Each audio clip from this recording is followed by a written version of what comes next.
Goeiemôre, baie welkom by vanoggend se saamwees. Ek was so 'n bietjie daar in jou hart ingekruip vanoggend en dalk vir jou net vra oor geloof. Waar staan jy met geloof? Hoe verstaan jy geloof? Ek weet nie van jou nie, maar is geloof partykeer vir jou ook 'n moeilike plek om te wees. Om oortuig te wees van dit wat ek nie sien nie.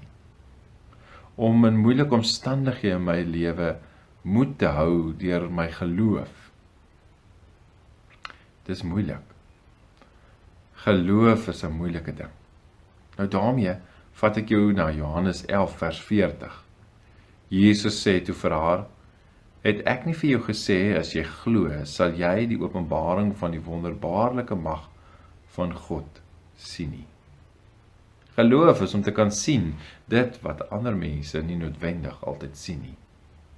Om daarvan oortuig te wees. Ek dink sommer aan Karl Barth, wat op 'n stadium geskryf het: "Geloof is nie noodwendig sinoniem met vroomheid nie. Geloof is daardie ding wat my op moeilike plekke in my lewe help om verder te kan sien." Kom ons bid saam. Here ons Here, baie dankie vir die voorreg wat ek mag hê om geloof te kan hê, wat die Heilige Gees in my verwek het. Here, dankie vir daardie krag wat ek ook in hierdie geloof vind wanneer ek in moeilike tye in my lewe is, om gefestig te bly op U. Here, dankie vir geloof en dankie dat ek mag glo en dat dit 'n wonderlike voorreg is om dan ook so die openbaring van U wonderbaarlike mag te kan sien, selfs in tye wanneer my omstandighede vir my baie moeilik is.